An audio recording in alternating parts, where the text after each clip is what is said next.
ममता की तो अगला जन्म हिरण बन गए। और मैं ये शुद्ध ब्रह्म है, इसके साथ जब कुछ लग जाता है तो माया हो जाती है। जैसे मैं धनवान, मैं कुलवान, मैं पति, मैं पुत्र, मैं पिता, जहां मैं के साथ कुछ लगा वो माया होती है। और शुद्ध मैं श्री कृष्ण होते हैं। जब सृष्टि नहीं थी तो मैं ही मैं था, जब सृष्टि नहीं रहेगी तो मैं ही मैं रहूंगा, तो सृष्टि के बीच में मैं ही हूं, भगवान कह रहे हैं। तो वो मैं ब्रह्म में है, लेकिन वो ब्रह्म में मन, बुद्धि, चित्त, अहंकार, ये अंतःकरण चतुष्टय में जो अहंकार है ये आरोपित हो गया। इसी मैं को जब तक नहीं मिटाया जाएगा तब तक भगवत प्राप्ति नहीं होती। और मेरा, मैं और मोर तोरते माया, इसे अहमता ममता शास्त्रीय भाषा में कहते हैं। इस अहमता ममता का त्याग हो जाएगा पूर्ण रूप से जब हम संत सदगुरुदेव के वचनों के अनुसार चलेंगे। आज्ञा का पालन करने वाले में अहंकार नहीं आता, क्योंकि वो जानता है जिसने आज्ञा की है वही पालन करवा रहा है। तो अहंकार जो है कर्ता भाव और भोक्ता भाव, इन दो भावों को प्रकट करता है। तो हम प्रभु का प्रसाद पाते हैं तो हमारा भोक्ता भाव रहेगा नहीं, और हम प्रभु के बल से कार्य करते हैं, इसलिए मेरे में अहंकार, मेरे प्रभु करा दिए तो हो गया, नहीं मेरे में सामर्थ्य कहाँ, तो अहंकार नहीं आएगा। और भोक्ता भाव ना होने के कारण उसकी कहीं में प्रियता नहीं होगी। नाते नेह राम के मनियत सुहृद सुसेव्य जहां लो, जितने संबंधी हैं सब में भगवत भाव से यदि हम देखें तो ममता नहीं होगी। ये अहमता ममता बातों से नहीं जाएगी, भजन से जाएगी।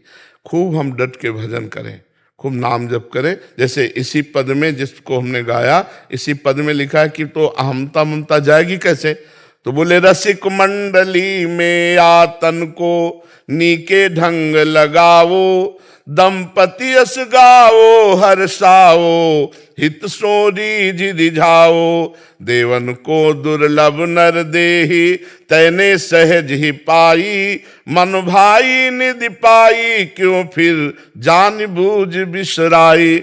रसिक मंडली, रसिक कासों कहें जो प्रिया प्रीतम के सिवा कहीं कहीं किंचन मात्र भी और चिंतन न करें, उन्हें रसिक कहें। रसिक तमें पहचानिए जाके यह रसरीति, छिन छिन ही में उपजे लाल लाडली प्रीति। जो लाल लाडली प्रीति में मगन है, ऐसे भगवत प्रेमी महात्माओं का हम संग करें, प्रिया प्रीतम का नाम जप करें, प्रिया प्रीतम के गुण गाएं, तो सत्संग से प्राप्त विवेक के द्वारा अहमता ममता का त्याग करके हम भगवत प्राप्ति कर सकते हैं। नहीं, अहमता ममता में ही पूरा जगत फंसा हुआ है, बहुत कठिन है इसका त्याग करना। प्रिय वस्तु में प्रियता ना होना कितनी कठिन बात है। जो हमें प्रिय वस्तु उसमें प्रियता न होना, जो अप्रिय वस्तु उसमें द्वेष न होना, और प्रियता और अप्रियता में सम स्थिति अहंकार रहित महापुरुष की होती है, दयाभिमानी की नहीं होती है। तो ये थोड़ा कठिन है, पर भजन करने से कुछ कठिन नहीं है। अगर हम भजन करें, नाम जप करें तो सब ठीक हो जाएगा। प्रिया प्रीतम का, जैसे आपने कहा हम भागवतम का गान करते हैं, तो और नाम जप का नियम ले लीजिए, और जो हम सेवा करें वो भगवान को अर्पित कर दें। ये भगवद अर्पणम मस्तु से अहंकार नष्ट हो जाएगा, ममता भी नष्ट हो जाएगी। किसका प्रश्न है? हाँ, तो भगवद अर्पणम मस्तु, एक एक मिनट हमारा जो कर्म में लग रहा है वो भगवद अर्पणम मस्तु हो। चाहे वो राधा वल्लभ अर्पणम मस्तु, चाहे शिव अर्पणम मस्तु, चाहे गोविंद अर्पणम मस्तु, जहां प्रियता हो उसी को अर्पित कर दो। एक ही तत्व है, नाम उसके अनेक हैं। जी बालकानंद गिरी जी। राधे राधे महाराज जी। महाराज जी, आप कह रहे हैं कि आप ये जब 4 साल के थे तो इनके माता पिता ने इनको गुरुदेव को समर्पित कर दिया था, तब से गुरुदेव के ही उसमें शरण में होके ही पालन पोषण हुआ। उन्होंने ही अभी पढ़ाई कर रहे थे तब तक आध्यात्मिक ज्ञान जब तक गुरुदेव देते तब तक गुरुदेव ब्रह्मलीन हो गए, और अभी कह रहे हैं गुरुदेव के जाने के बाद मुझे कुछ समझ नहीं आ रहा महाराज जी, मुझे क्या करना चाहिए, कैसे करना चाहिए। कभी कभी गलत आदतों का शिकार भी हो जाता हूँ। अभी क्योंकि अध्यात्म में नहीं चले ना, अध्यात्म का ज्ञान नहीं है तो सब बेकार हो गया ना। अब जो अवस्था चल रही है अभी तो माया में गिराने वाली है, तो गिरा ही देगी, क्योंकि इसी में अध्यात्म के हथकंडे सीखने चाहिए जिससे हम युद्ध कर सकें। तो गुरुदेव अंतर ध्यान हो गए तो किसी महापुरुष का आश्रय लीजिए तो साधना बनेगी, नहीं तो अध्यात्म के बिना काम क्रोध पर विजय नहीं प्राप्त कर सकते। अध्यात्म के बिना माया पर विजय प्राप्त नहीं कर सकते। बाहरी लीला हो सकती है लेकिन आंतरिक लीला ठीक नहीं रहेगी। उसको ठीक करने के लिए किसी महापुरुष का आश्रय लेकर सांगोपांग उपासना की जाए। भारी से भारी दुख और सुख में, शीतलता और गर्मी में, हर स्थिति में हम भगवत चरणारविंद में स्थित हों, ऐसी स्थिति होनी चाहिए। बाह्य तो उसका कोई महत्व नहीं है, है? जैसे आप अपने शरण में ले लो प्रभु। नहीं, हम देखो, हम तो जाने वाले हैं बच्चा। अब रोज डायलिसिस होता है, किडनी फेल है, अब तुम कहोगे कि उनको छोड़ा इनको पकड़ा, ये भी चले गए। तो इसलिए नाम को पकड़ो, भजन में लगो, और जहां जहां सुंदर सत्संग मिले वहां सत्संग पकड़ो, गुरु वही रखो, समझे? हाँ, गुरु वही रखो, सत्संग सुनो, अध्यात्म की बात को पकड़ो और चल रहे हो। क्योंकि इन शरीरों का कोई भरोसा नहीं, कल हम प्रवचन कर पावे कि ना कर पावे।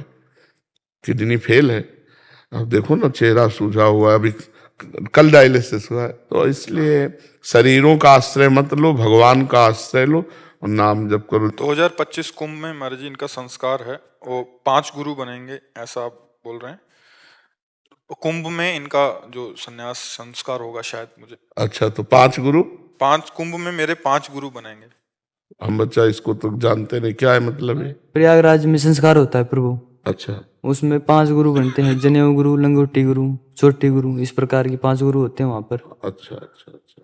अब बच्चा हम तो कभी ऐसा हुआ नहीं, हमें तो बस जब बाल्यावस्था में गुरुदेव भगवान के पास आए तुरंत गायत्री अनुष्ठान मिल गया। ब्राह्मण के घर जन्म हुआ था तो पितृतर्पण बल वैश्य देव वेद के अनुसार शास्त्रीय पद्धति से चले। जब थोड़ा बड़े हुए तो नैष्ठिक ब्रह्मचारी, फिर इसके बाद महावाक्य संन्यास और वैष्णव। तो ये सब हमने तो देखा नहीं, क्रम बाय क्रम चले आ रहे हैं परमार्थ में। जब हमारा संन्यास हुआ ना, तो गुरुदेव भगवान जब संन्यास लिया तो उन्होंने पहला प्रोग्राम था बद्री नारायण जाने का। बस काशी में बैठे थे, एकदम स्मरण आया कि क्या ये हमें लक्ष्य की प्राप्ति करा देगा, वहां जाना वहां जाना।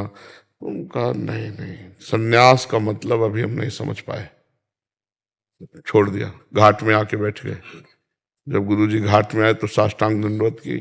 उनका हमारी हृदय की जलन शांत नहीं हो रही, जब तक मुझे ब्रह्मानुभूति नहीं हो जाती मैं कहीं नहीं जाऊंगा, किसी निमंत्रण नहीं जाऊंगा, किसी के आश्रम नहीं भोजन पाऊंगा, किसी से कभी 1 रुपया नहीं लूंगा, कभी कोई शिकायत नहीं मिलेगी। उसी पूरा वचन निभाया। मारवाड़ी क्षेत्र पास है, 7-7 दिन 8-8 दिन भोजन घाट में नहीं मिलता था, हम क्षेत्र में नहीं जाते थे। जो हमारे पास आ गया वही पा लिया, नहीं तो नहीं पा। कभी 1 रुपया पास जिंदगी आज भी नहीं है, तो नहीं। भगवान की कृपा से अब तो विश्राम की तरफ जा रही गाड़ी। जब तक बच्चा ज्ञान नहीं होगा, भगवत प्राप्ति नहीं हो, जिस लक्ष्य पर हम चले उस लक्ष्य पर हम, आपने मंत्र दे दिया, मार्ग बता दिया, बस दंडवत, अब हम जा रहे हैं उस मार्ग में, आप कृपा करना, हम व्यवहार में नहीं फंसेंगे। हमें लक्ष्य प्राप्ति करने, जान गया तो फिर फंसेगा नहीं, और जब जाना ही नहीं तो फंसा फंसाया, फिर क्या, फिर तो बहुत नाटक माया के हैं, बहुत नाटक हैं। वो सब देखे हैं बचपन से, बाबा जी है ना, असंग रहे हैं, अकेले रहे हैं, और बस महापुरुषों की वाणी रखा है, जैसे उड़िया बाबा, ये हमारे जीवन धन है। गोस्वामी तुलसीदास जी हमारे जीवन धन है। इन महापुरुषों की वाणी के आधार पर चलते रहे तो भगवत प्राप्ति के मार्ग में अग्रसर हो गए। भगवत प्राप्ति करना कौन चाहता है, बहुत कठिन बच्चा। हृदय आर्त भाव से पुकार कर जब रोता है, कोई अपना नहीं दिखाई देता, अपना कोई बस नहीं होता, तब यही लगता है हे भगवान मिल जाओ, हे भगवान मिल जाओ। वो जो पुकार होती, रुद्रुष्य शरम राजन कृष्ण दर्शन लालसा, तब कहीं वो आर्त भाव की बात सुनते हैं। अगर कहीं मनोरंजन में लगे हैं, कहीं राजी हैं, तो उस तरह प्रभु रहते हैं जैसे माँ खिड़की से देख लेती कि बालक खिलौनों को खेल रहा है, तो फिर वो नजदीक नहीं जाती। रोने लगा तो वो विकल हो जाती है, फिर वो बेटी को भेजेगी, जा गोद में ले ले। अगर वहां शांत हो गया तो भी नजदीक नहीं जाएगी। ऐसे ही भगवान रिद्धियां सिद्धियां भेज देते, जाओ खेलो इन पे। जब वो वहां वो रुद्रम लाल आप, फिर वो आ जाते हैं, फिर वो मिल जाते हैं। अब जैसे जवान शरीर है, ब्रह्मचर्य धारण करके गर्मी सर्दी बरसात सब सहो, नहीं, हम लोग इस अवस्था में कभी वस्त्र नहीं पहने, एक केवल नीचे लंगोटी, कौपीनवंता खलु भाग्यवंता, मार्किन केवल गेरू से रंगी हुई और खुला बदन, 10 वर्ष गर्मी सर्दी बरसात, कोई पात्र नहीं, कोई वस्तु नहीं पास, ऐसे पूरे गंगा के किनारे। तब वो सत्य वस्तु का बोध ऐसे थोड़ी होता है। इहासने शुष्यत में शरीरम, चाहे शरीर आज नष्ट हो जाए, भगवत प्राप्ति के मार्ग में शरीर को तपाए ना तो फिर बाबा जी कहेगा, है ना। बाबा जी का मतलब है कि हर कष्ट को सहे, तब हमें लगेगा संसार मिथ्या है, हम भगवान को प्राप्त करें।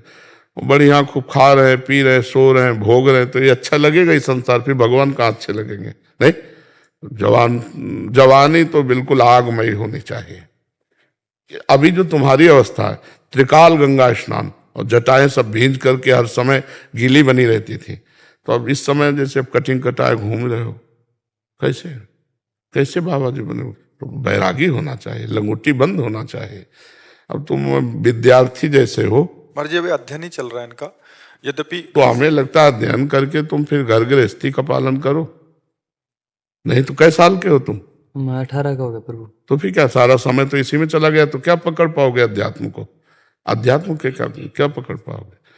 कक्षा 9 पढ़ के भागे थे, दोबारा काखा गागा नहीं देखा, और भगवान से चित्त जुड़ गया तो प्रश्न करो, अभी उत्तर ले लो। कोई पढ़ी लिखी बात थोड़ी हो, ऐसे चलती है। तो भगवान से जुड़ जाते तो अभी तक कनेक्शन सही। अब कौमार अवस्था से जुड़ा जाए तो बहुत जल्दी, अब कैसे पकड़ पाओगे तुम? रो भगवान से कि मुझे सतमार्ग दे दो। बहुत कठिन है बच्चा, कलिकाल है, माया ग्रसित ये सब प्रपंच है, बहुत इससे निकल पाना बहुत कठिन है।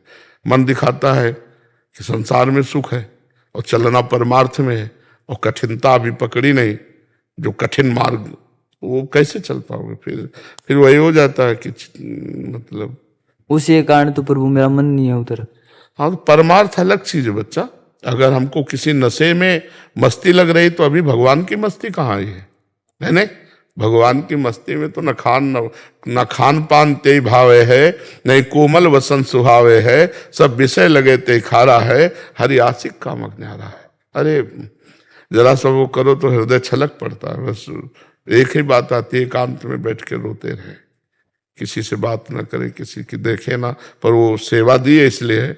नहीं, अब आखिरी स्थिति यही रहती है कि बस उनकी याद में, उनके सुमिरन में बस चुपचाप बैठा है, किसी से मतलब ना काहू सो बोली वो, ना कोई व्यवहार, अपनी कुंवरी किशोरी को जियत निहार निहार।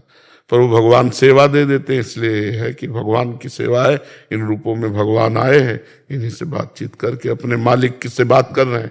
हम सेवक हैं, ये सब हमारे स्वामी हैं, सब रूपों में हमारे भगवान हैं। यही बात समझनी। सो अनन्य गति जाके असमति न टरे हनुमंत, मैं सेवक सचराचर रूप स्वामी भगवंत। मेरे भगवान सब रूपों में आए, वही सब रूपों में खेल रहे हैं, यही समझना है। तो लगो बच्चा, ने गृहस्थी जरूर स्वीकार कर लेना, क्योंकि उसमें ईमानदारी से धर्म से तो चल सकोगे। और अगर विरक्त हुए और धर्म को स्वीकार न किया तो भ्रष्ट जीवन फिर बहुत गंदा जीवन होता है। नहीं मतलब पुलिस की वर्दी पहन के चोरी करे, बहुत गलत बात हो जाएगी। धर्मात्मा का वेश धारण करके पाप आचरण करे, तो इससे अच्छा है कि भैया राधे राधे, हम नहीं चल पाएंगे, अपना लेबरी करे और मेहनत करके ब्याह करे और घर में कमाए खाए, भजन करे, 4 का पेट भरे, तो भगवान की प्राप्ति हो जाएगी, उसमें हो जाएगी, इसमें नहीं हो पाएगी। अगर सही मार्ग में ना चले तो फिर भगवान की प्राप्ति नहीं होती, फिर भ्रष्ट हो जाता है जीवन। और प्राय बहुत कम मिलेंगे जो भगवान की प्राप्ति वाले, नहीं तो गिर जाना। कंचन कामिनी कीर्ति, इसी में गिर जाया जाता है, इससे ऊपर नहीं उठा जाता। जो ऊपर उठा वो भगवान को प्राप्त होता है। जी। अमन कुमार शर्मा जी। राधे राधे श्री रघुवंश। महाराज जी आपके चरणों में कोटि कोटि प्रणाम। महाराज जी आपने बताया है कि आप केवल कक्षा 9 पढ़े हैं, पर जब आप संस्कृत या पदों का या किसी का भी उच्चारण करते हैं तो लगता है आप पीएचडी कर रखी है। अच्छे अच्छे महान विद्वान ऐसी संस्कृत या प्रवचन नहीं कर सकते। महाराज जी आप नाम जब बस नाम पढ़े समस्त गान नाम जब से। और देखो, जब कनेक्शन हो जाता है ना तो फिर पावर काम करता है। अब हम नहीं है, और उनकी कृपा काम कर रही है हमारे अंदर, विद्वता ज्ञान ये सब वही बैठ के बोलवा रहे हैं, वही सब करवा रहे हैं। केवल ढांचे में देखने में लग रहा है प्रेमानंद, बकाया वास्तविक भगवान श्री हरि ही बोलवा रहे हैं, वो ये सब कर रहे हैं। वो किस समय कैसी स्थिति कर देते हैं। अब जैसे इस समय बस ऐसा लग रहा है एकांत हो जाओ, चुपचाप रोते रहो, बस क्यों रोते रहो, कोई मतलब नहीं, मतलब ऐसा कि मिल जाओ या ऐसा ऐसा कुछ नहीं, बस रोते रहो, बस ऐसे लग रहा है रोते रहो। अब क्यों, अब हम बार बार संभालना चाहते हैं, फिर मन जैसे ना कि फिसल के वहीं चला जाता है। हम बार बार निकलना चाहते हैं कि आपको उत्तर दें, बस फिर उसी में डूब जाता है। ये मेरे बस की बात नहीं है, उत्तर देना या प्रश्न उत्तर या ये सब, ये मेरे बस, ये भगवान कर रहे हैं, वही कर रहे हैं। वही हृदय में बैठ के वो मूकम करोति वाचालम पंगुम लंघयते गिरिम यत् कृपातम हम वंदे परमानंद माधवम, वही कर रहे हैं। अब केवल निमित्त मात्र ये है, करे करावे आप सब, जने बढ़ाई दें, वही बढ़ाई देने के लिए कार्य कर। जिंदगी भर उनके चरणों का आश्रय लेकर धक्के खाए तो वो आखिरी में दिखा दिए कि मेरा दास है, ये महिमा दिखा दी, जाते जाते महिमा दिखा दी कि मेरा दास क्या होता है, ये उनकी महिमा दिखा दी। हम न व्याकरण पढ़े, न शास्त्री पढ़े, न कहीं किसी के पास सत्संग सीखने गए, गंगा किनारा ही हमारा जीवन रहा है। अब वो भी भगवान अब करवा रहे थे, सब हो रहा है।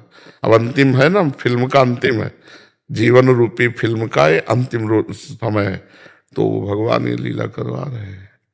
देखो शरीर में थोड़ी भी पीड़ा हो तो मन वही रहता है ना, दोनों किडनी फेल, शरीर कष्ट, और एक मिनट भी उसकी पीड़ा का अनुभव नहीं होने देते। हर समय जैसे पीड़ा वो हो रही और हमको यहाँ बैठा लें दूर, ऐसे हो। ये सब उनकी हरिजू की कृपा, प्रियाजू की कृपा है। इसमें बच्चा हमारा कोई इसमें अस्तित्व नहीं, हमारा कोई मानता नहीं, हमारा कोई नहीं। जैसे तिनका है, वायु के संयोग से कहीं ऊंचे चढ़ जाए, अब वो सोचे मैं ऊंचे चढ़ गया, तो तिनके के कोई पंख थोड़ी थे, वायु ने पहुंचा दिया। ऐसे भगवान का ये सब कृपा प्रसाद है, हमारी इसमें कोई महानता नहीं। हम तो ऐसे कि अभी छोड़ दे तो धम्म से गिर जाए, वही पकड़े हुए तो बस बात बनी है। भगवान पकड़े तो बात बनी, वो छोड़ दे तो अभी सब गिर, सब बेकार हो जाए। उन्हीं के पकड़े हैं, उनके सिवा कुछ नहीं। समझ पा रहे आप, भगवान के सिवा कुछ। दीपाली भट्ट जी, यस। राधे राधे महाराज जी। महाराज जी, 1 साल से मेरा जीवन राधा रानी की कृपा से सात्विक और आध्यात्मिक चल रहा है। महाराज जी, मेरा हृदय बहुत पवित्र निर्मल राधा रानी के चरणों में रहता है, और जो बहुत सुंदर और मुझे बहुत शांत और ऐसा भाव दिखाता है। महाराज जी, इनका शायद ये भाव ये प्रदर्शित करना चाह रहे हैं कि अभी बाहरी दुनिया में इनको गृहस्थी और भौतिक जीवन जीने के लिए भी, क्या महाराज जी हमारे 2 पर्सनालिटी हो सकते हैं? हम बाहर से कुछ दिखाएं, या जैसा अंदर होना चाहिए वैसे ही बाहर दिखाना चाहिए, हम बाहर से अंदर से, या रोल करना चाहिए, ऐसा शायद एक। जब तक आप हैं तब तक डबल कर सकते हैं, जब आप गई तो फिर डबल क्या रह जाए। आपा अहंकार जहां लीन हुआ, कैसे रोल कर सकते हो? आग को छुपाया जा सकता है क्या? वो तो अपना स्वरूप प्रकाशित कर दे। तो जब तक आग नहीं तब तक रोल प्रकट कर लो, आग आ जाएगी तो रोल प्रकट नहीं। फिर रोल 2 इतने, जो हृदय में वही बाहर है, जो बाहर है वही हृदय में, फिर नहीं रह सकता। दूसरी बात, हम आपसे प्रार्थना करना चाहते हैं कि आप ये कैसे निर्णय कर पाए कि आपका हृदय बहुत पवित्र है? आप कैसे निर्णय कर सकते हैं? फिर अहंकार झलकता है।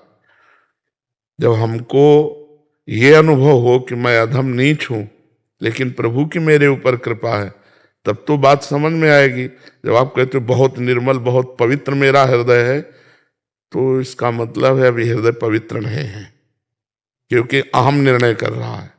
देखो यहाँ अध्यात्म की चर्चा है।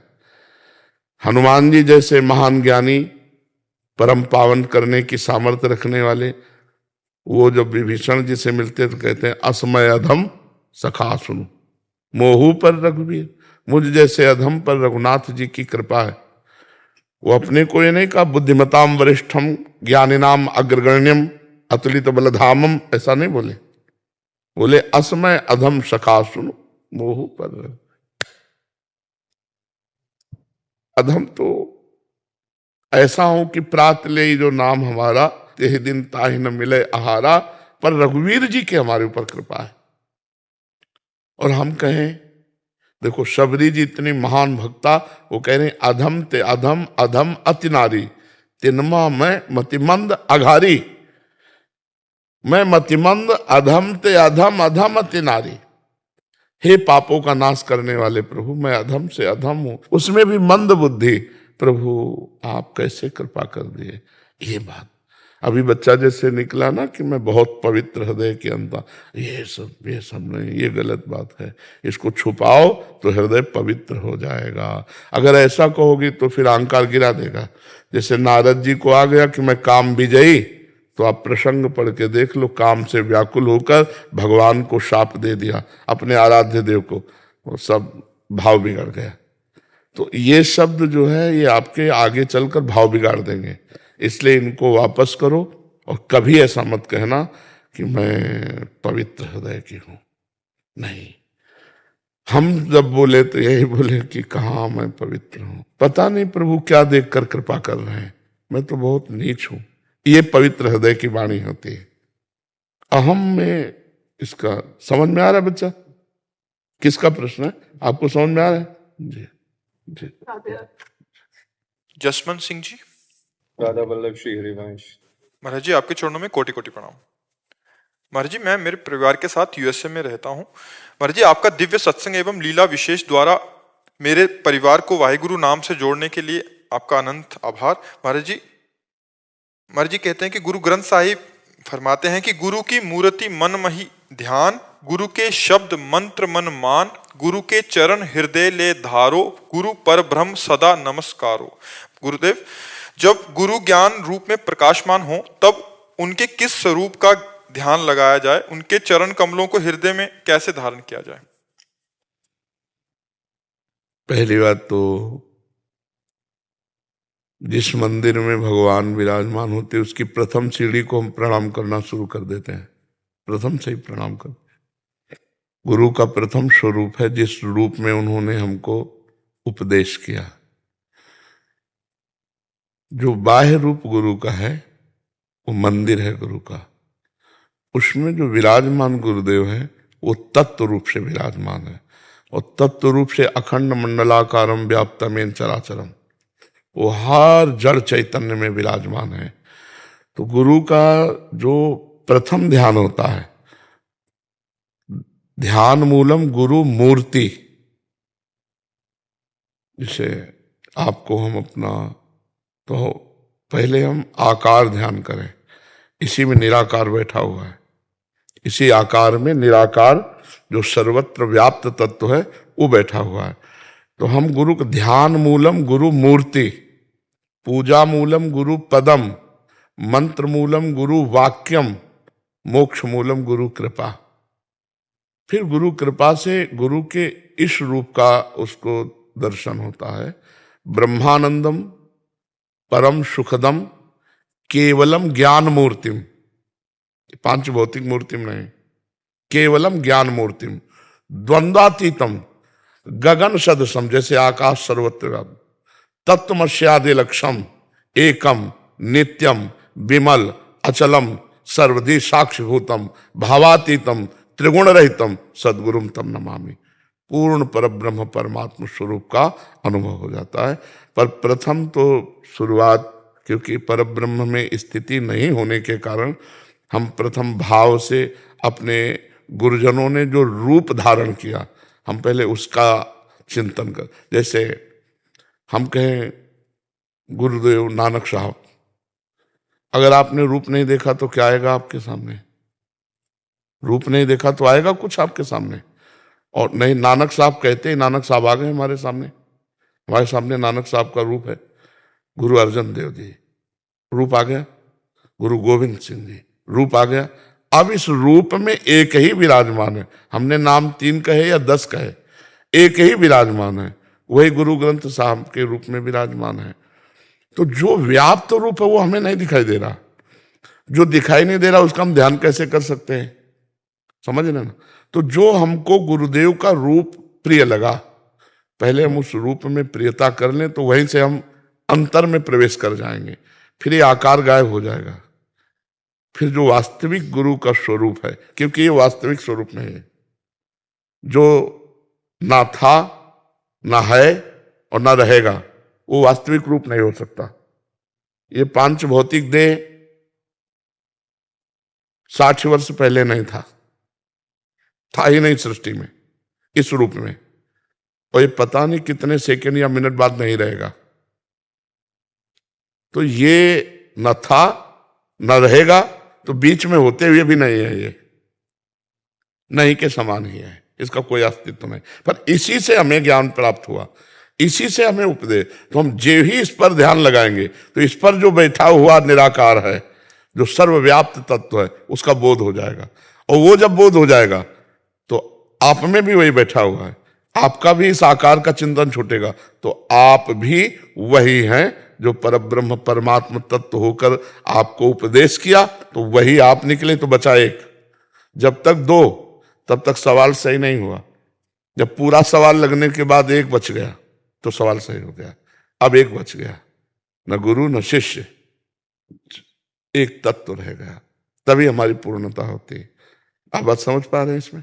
जी गुरुदेव। गुरु जी, गुरु के चरण हृदय धारो जी। तो गुरु के चरण वो भी पहले प्रगट, ध्यान मूर्ति गुरु की मूर्ति, पूजा मूलम गुरु पदम, तो गुरु चरण प्रगट, तब अप्रकट अवस्था को प्राप्त होता है। पहले प्रकट, क्योंकि हम प्रगट में फंसे हैं ना, आकार में फंसे हैं ना, तो हम आकार से तब वहां पहुंचते हैं। ये बात समझनी होगी।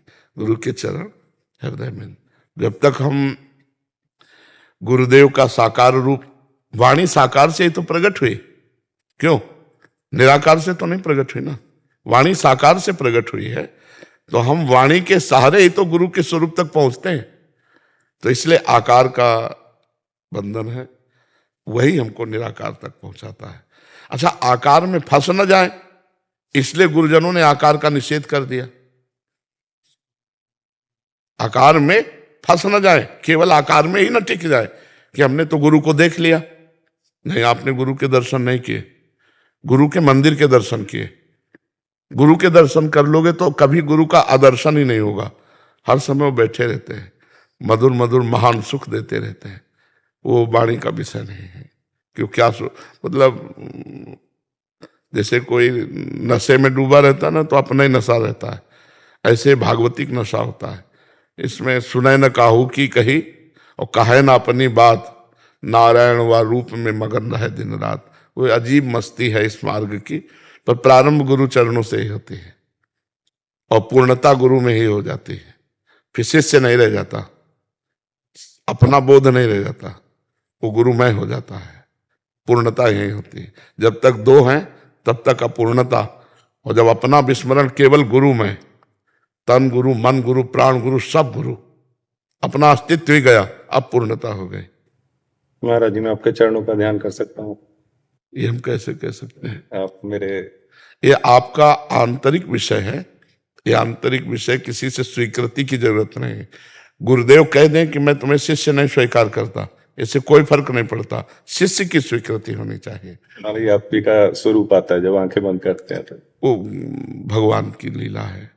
गुरु तो भगवान ही है, गुरु तो बड़े बड़े महापुरुष है, हम तो उनकी जूठन, उनकी चरण रज है, उसी प्रताप से है। तुम्हारा अगर भाव है, तो जब हमारा भाव पाषाण में हो जाता है, पाषाण मूर्ति में, तो हमारा भजन बन जाता है, भगवत प्राप्ति हो जाती है। तो हम चलते फिरते में भगवत भाव कर लें तो है तो सब जगह गुरुदेव, वहीं सर्वत्र व्याप्त गुरुदेव है। हमारी मन में जहाँ श्रद्धा आई, वही हम भाव करके, तो उसी से काम बन जाएगा। जी। नीतू सैनी जी। राधे राधे महाराज जी। राधे राधे महाराज जी। महाराज जी, मैं कनाडा में डॉक्टर हूँ। प्रतिदिन मरीजों में भगवत भाव कर उनकी सेवा करती हूँ, सच्चे दिल से सेवा करती हूँ ताकि मेरे परमात्मा मुझसे खुश रहें। वृंदावन की ओर आपके दर्शन की तड़प रहती है। कनाडा में वृंदावन का या आपका जिक्र सुनकर खुशी मिलती है। कोई वृंदावन से आता है तो लगता है अपना आया है। अब कनाडा में मन नहीं लगता। सब कहते हैं कि डॉक्टर तो ऐसे नहीं होते, प्रैक्टिकल होते हैं, तो दिल दुखता है। महाराज जी, मैं डॉक्टर का रोल वृंदावन से दूर रहकर और कैसे निभा सकती हूँ? नहीं, कीजिएगा, जरूर कीजिएगा। मतलब हजारों दुख दर्द से युक्त प्राणियों को आप सुख देने की योग्यता प्राप्त किए हैं। तो वृंदावन केवल मथुरा क्षेत्र में ही नहीं है, वृंदावन विश्व ब्रह्मांड में जहां भी आप चिंतन करोगे वहीं वृंदावन आ जाएगा। आप सच्ची मानिए, वृंदावन जड़ देश नहीं। कनाडा में आपके नेत्रों के सामने दिखाई देने लगेगा वृंदावन, क्योंकि हम जो चिंतन, जैसे अभी आप कनाडा का चिंतन करो जहां रह रहे हो, आप पहुंच गए ना एक सेकंड में। 1 सेकंड में आप पहुंच गए। तो आप वृंदावन का चिंतन करेंगे तो कनाडा से 1 सेकंड में नहीं पहुंच जाएंगे। वृंदावन की कोई दूरी नहीं। अगर आप हृदय से चिंतन करें तो 1 सेकंड के कम हिस्से में वृंदावन आ गए। अगर आप सतत चिंतन करें तो वृंदावन वास कर रहे।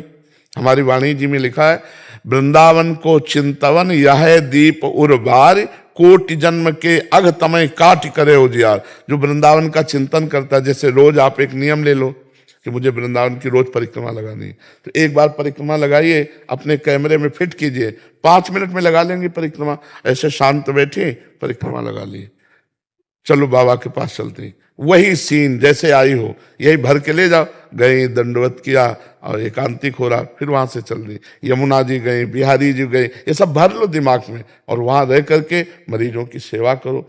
वृंदावन दूर नहीं। अब यहां रहकर अगर जगत का चिंतन हो तो फिर वो बात नहीं। वहां रहकर वृंदावन के लिए तड़पन है, ये खास बात है, ये बहुत अच्छी बात है। तो मुझे लगता है कि वहीं रहो और वृंदावन के लिए तड़पो, वृंदावन का चिंतन करो, वृंदावन के लिए रो और मरीजों की सेवा करो। ये बहुत बड़े भाग्य की बात है। कहीं भी विश्व में हो, विश्वात्मा भगवान वही है। जब वही है तो उनका धाम भी वही है, नाम भी वही है, रूप भी वही है। देख लेना, अगर सच्ची भक्ति हुई तो कनाडा से ही तुम्हें वृंदावन दिखाई देगा, प्रिय प्रीतम दिखाई देंगे। क्योंकि जहां हम चिंतन करेंगे वहीं प्रभु हमारे। प्रभु क्या वृंदावन में ही केवल है? ऐसा नहीं कर, अगर ऐसा कह देते हैं, काट कर देते हैं, तो फिर शास्त्रों की बात कर, कहो सो कहां जहां प्रभु नहीं। कोई कण ऐसा नहीं जहां परमात्मा न हो। तो जहां परमात्मा है तो नाम रूप लीला धाम सब कुछ वही है। आप जागृत करो, आपका जो तड़पन हृदय में होती है ना वृंदावन, ये खास बात है। वृंदावन में भी रहकर अगर वृंदावन की तड़पन बुझ गई तो खास बात नहीं, और दूर रहकर वृंदावन की तड़पन ये खास बात है। इसी से प्रभु मिलते हैं, इसी से भगवत साक्षात्कार होता है। तो आप बिल्कुल जहां हो वही तैनात रहिए। जो कर रहे हैं वो बहुत सुंदर कर रहे हैं और उसी का ये फल मिल रहा है जो आपके श्रीमुख से निकला कि मुझे अब वृंदावन के सिवा अच्छा नहीं लगता। ये बहुत बड़ी बात है। यही बात रहे अंदर से, वृंदावन के सिवा अच्छा ना लगे और वहां काम करो तो बहुत बढ़िया बात है, बहुत बढ़िया बात। हमारी तो राय यही रहेगी कि आप अपने कर्तव्य का पालन करें। और भगवान की विशेष कृपा ये है कि आप धाम नाम रूप में प्रेम करती हैं तो ये बढ़ता ही जाए, ये कभी घटे ना, ऐसी भावना रखिए। महाराज जी, क्लिनिक से सीधा आके सीधा आप सत्संग चलता है आपका, दिन रात बस यही दिमाग में रहता है आप कौन सा सत्संग सुनो आप। तो अब फिर वृंदावन वासी हो रहा है, ये वृंदावन वासी हो रहा है। अगर आप मान लो क्लिनिक में है, मरीजों को भगवत स्वरूप देखती हैं, बीच बीच में राधा राधा सुमिरन करती हैं, वहां से आके सत्संग सुनती हैं, नाम जप करती हैं, तो निश्चित आपको, जब भगवान ने वामन रूप बढ़ाया तो इतनी बड़ी टांग बढ़ा दी कि ब्रह्मलोक तक एक चली गई। तो आप सोचो, ब्रह्मलोक तो बहुत, स्वर्गलोक, महालोक, जनलोक, तपलोक, सत्यलोक जिसे ब्रह्मलोक कहते हैं, एक ही टांग। तो कनाडा कितनी दूर है? हम लोग सब भगवान के चरण चिन्ह पे ही है, हमें चिंता नहीं करनी, बिल्कुल दूरी नहीं। वृंदावन और कनाडा की बिल्कुल दूरी नहीं, वृंदावन अमेरिका की दूरी नहीं, वृंदावन ऑस्ट्रेलिया की दूरी नहीं। प्रगट में दूरी है, चिंतन में दूरी नहीं है। तो आप कितनी भी दूर हो, आप वृंदावन में रह रहे हो, चिंतन आपका संसार का हो रहा है, तो बहुत दूरी है अभी वृंदावन। श्री भगवत ऋषि जी महाराज एक महापुरुष हुए हैं, उन्होंने लिखा, हमारे उर वृंदावन, और एक तो वृंदावन है प्रगट और एक हमारे हृदय में वृंदावन जिसको हम प्यार करते हैं, जिसका हम चिंतन करते हैं, यही वृंदावन हमारे हृदय में भी। हमारे उर वृंदावन और माया काल जहां नहीं व्यापत, ये बिल्डिंग ये सब माया से बनी हुई है, लेकिन हमारे हृदय में जो वृंदावन बना है वो माया से नहीं, वो भाव से बना हुआ है। माया काल जहां नहीं व्यापत तहां रसिक सिरमौर, रसिक सिरमौर श्यामा श्याम और उनकी सखियां जहां विराजमान, वो हमारे हृदय में वृंदावन है। तो आप इसकी चिंता न करें, आप खूब नाम जप करें, सत्संग सुने और वृंदावन का चिंतन करें। वाशु शाह जी लुधियाना से। शाम सदाशिव महाराज। राधा वल्लभ श्री हरिवंश महाराज जी। महाराज जी, इनका एक प्रश्न है कि इनके वहाँ एक प्राचीन शिवालय मंदिर है महाराज जी, वहाँ सिद्धासन में महादेव जी विराजमान है, ऐसे नाभि में ऐसे करके। तो कह रहे हैं कि वहाँ दर्शनार्थी जो आते हैं वो उनके हाथ में ही धनराशि या कुछ भेंट रख के चले जाते हैं। असल बात बच्चा, हम उत्तर देना चाहते हैं आपके हृदय में चलती हुई साधना का। ये बाहरी बातों का हमारे पास मतलब ज्यादा महत्व नहीं है। हमारे तुम्हें क्या परेशानी है भजन करने में, उसका उत्तर देने के लिए हमारे पास जैसे आओगे तो ज्यादा लाभ मिलेगा। कहाँ क्या हो रहा है, क्या करना, ये बाहरी व्यवहार में तो, क्योंकि देखो साधु संग का मतलब है कि आपका हृदय बदले, आपके हृदय में भगवत चिंतन चले, आपका हृदय मंदिर हो जाए। तो इन बातों पर हमारा ज्यादा महत्व भाव रहता है कि हमारे पास प्रश्न हो तो भगवत प्राप्ति जनित हो। व्यवहार जनित में किसी की निंदा हो जाएगी, किसी की अवहेलना हो जाए, नहीं ऐसा नहीं करना चाहिए, तो जितने लोग करते हैं सबकी निंदा हो गई। हमको मतलब है आपके भजन में आपको क्या डिस्टर्ब है, उसकी निवृत्ति के लिए आप हमसे पूछ लें। हम नहीं जानते, नहीं जानते क्या हो, राम राम तुम खुद कहो और राममय हो जाओ, बस इतना हम जानते हैं, इससे तुम्हारा कल्याण होगा। अगर भगवत प्राप्ति करनी है तो हमारा मन प्रभु में कैसे लगे ये प्रश्न करो, हमारे मन की गति सच्चिदानंद में कैसे स्थित हो ऐसे। तो हमें लगता है कि एक जगह ये रखी जाए जिसमें केवल साधक की साधना संबंधी प्रश्न उत्तर हो। हमारा ये विषय नहीं व्यवहार, हमारा विषय केवल परमार्थ है। ठीक परमार्थ का उत्तर आपको आनंद प्रदान करेगा। इनमें निंदा स्तुति होने की संभावना बच्चा नहीं है। आप बताओ, एक एक हमारा बंदा शुद्ध हो जाए, पवित्र आचरण वाला हो, भजन करे, दूसरों का उपकार करे, जैसे अपनी बहन ऐसे दूसरे की बहन, मदिरा न पिए, मांस न खाए, गंदे आचरण न करे, शुद्ध हो गया। वो होगा एक एक जन का परिवर्तन करने से। परिवर्तन होगा पहले अपना उद्देश्य ठीक हो। अगर अपना उद्देश्य रुपया है, प्रतिष्ठा है, मान है, तो कुछ नहीं होगा। अपना उद्देश्य हो तो बात बनेगी। तो जैसे भी ऐसी बातें जहां चल पड़ती हैं वहां निंदा स्तुति और एक मतलब विशेष प्रकार की कटुता का स्वरूप आता है। नहीं, हम आपको सच्ची कहते हैं, जितना सम्मान हम एक संत का करते हैं उतना ही सम्मान सबके प्रति करते हैं। सब में वही रमा है, उससे अलग है नहीं। ये हमारे दिमाग से नहीं हटा सकते। हमारी पूजा में जो हमारे सामने आ गया वो मेरा भगवान है, इसके अलावा हम नहीं मानेंगे, कुछ नहीं मानेंगे। शास्त्र जो कह रहा है उसके अनुसार चलना है। तो हमें लगता है केवल ये जगह रखी जाए अध्यात्म प्राप्ति के लिए, भगवत प्राप्ति के लिए, उससे बहुत बढ़िया लाभ मिलेगा। एक एक जन परिवर्तन हो जाए। मतलब हम कह रहे हैं हमारे भगवान की प्रताप से वाणी से 10 लोग ठीक हो गए, तो 10 लोग 10 को ठीक करेंगे, हमारा समाज ठीक हो जाएगा। समाज ठीक हो जाए तो बोर्ड लगाना नहीं पड़ेगा, अपने आप मानेगा सब कोई। अगर एक आप सुधरोगे, एक आप सुधरोगे तो समाज का एक कोना तो सुधर गया ना। धीरे धीरे हम पूरे समाज को परिवर्तित कर, समाज का सुधरना ही मंगलमय स्वरूप है। समाज के चित्त का परिवर्तन वो होगा हमारी तपस्या से, हमारे भजन से, हमारे आचरण से, हमारे सुधरने से होगा। हमारे सुधरने से हम नहीं सुधरेंगे तो किसी दूसरे को। जब हम किसी महात्मा के पास एक माई अपने बालक को लेके गई और कहा बाबा ये गुड़ बहुत खाता है, इसको रोक दो आप तो मान जाएगा। बोले अगले हफ्ते आना। एक हफ्ते बाद जब आए तो कहा बेटा गुड़ खाने से पेट में कीड़े पड़ जाते हैं, दांत में कीड़े पड़ जाते हैं, मत खाना। तो उनका बाबा पीछे क्यों नहीं बोला? तो बोले हम खुद गुड़ खाते थे, एक हफ्ता से गुड़ छोड़ा तब हम बोला। तो हमको जब अपने आचरण ठीक करें, हम अपने को सुधारें, तब हम समाज को, हमारी समाज क्या है? भगवत स्वरूप है। और ये ऐसे लीला चलती रहेगी। 3 लीलाएं हैं, एक है जन्म लीला और एक है पालन लीला और एक है विनाश लीला। तीनों बराबर चल रहे हैं। आप देख लो पूरी सृष्टि में, कहीं जन्म हो रहा है तो कहीं मरण का रुदन हो रहा है, तो कहीं ब्याह हो रहा है, आनंद मंगल मनाया जा रहा है। तो हमें अपने भगवान को जानना है बस, और यहां से मुक्त हो जाना है।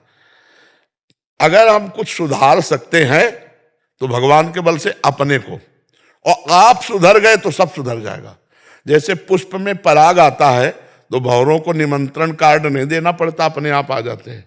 तो अगर आप में भगवदानंद आ गया तो जगत के जीवों का उद्धार अपने आप होने लगेगा। आप पहले भगवदानंद में मस्त होइए। तो हमारा लक्ष्य होता है कि आप सुधरिए, आप भगवान में लगिए, आप अपने आचरण सुधारिए, तो सब ठीक हो जाएगा। हमको मतलब है आपसे, आप क्या कर रहे हो आप बताओ। तो बस यहां समस्या आ जाती है। एक है इसका अनुभव करो, एक है इसका अनुभव करो, सब ठीक हो जाएगा। जड़ चेतन जग जीव जत सकल राम मैं जान। जो एक है जान गया वो सब कुछ जान गया। और अगर एक है का ज्ञान रहे तो फिर कुछ बात नहीं समझ में। तो इसलिए बच्चा नाम जप करो भगवान का, और मंदिर जाओ तो आंख नीचे करके जाओ, जल चढ़ाओ, प्रणाम करो, चले आओ, क्योंकि दोस्त दर्शन है, इससे हमारा भाव बिगड़ जाएगा। सुना दो कोई स्तोत्र, सुना दो।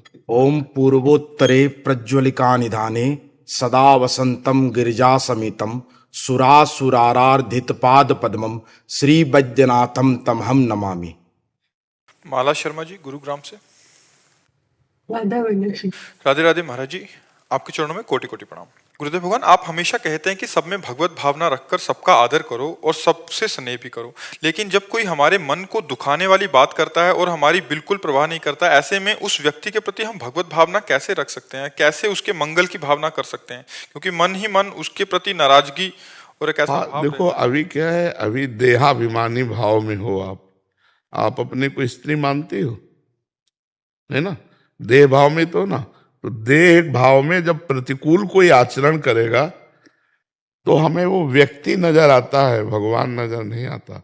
अनुकूल करे तो भगवान नजर आ सकता है, हम भावना कर सकते हैं कि बड़ा कृपालु है, साक्षात भगवान है, देखो मैं गिर रही थी मुझे उठा लिया, बचा लिया। अनुकूल परिस्थितियों में मैं भूखी थी, किसी भी विषय अनुकूल परिस्थिति में तो हमारा मन किसी को भगवान मान सकता है, लेकिन प्रतिकूल परिस्थिति में जब भगवान दिखाई दे तब वो भगवत भक्त है। वो उसकी निंदा कर रहा है, वो उसको प्रताड़ित कर रहा है, और वो देख रहा है मेरे भगवान इसमें, तभी तो भक्त की दृष्टि होती। अभी हमारी द्वंद्वों में दृष्टि है। द्वंद्व कहते हैं जैसे अनुकूलता प्रतिकूलता, लाभ हानि, प्रियता अप्रियता, जय पराजय, मान अपमान, निंदा स्तुति, अभी द्वंद्वों में है। और जब हम भक्त होंगे तो निर्द्वंद होंगे, द्वंद्वातीत होंगे। देखो गुरु अर्जुन देव जी को कितना कष्ट दिया जा रहा है, तपे हुए तवे पर बैठाल कर ऊपर से तप्त बालू डाली जा रही, वो क्या कह रहे हैं, तेरा किया मीठा लगे हरिनाम पदार्थ नानक मांगे। भला मीठा लगेगा? वो ये नहीं कह रहे दुष्टों का किया हुआ, नहीं, वो देख रहे हैं कि ये तो निमित्त मात्र है।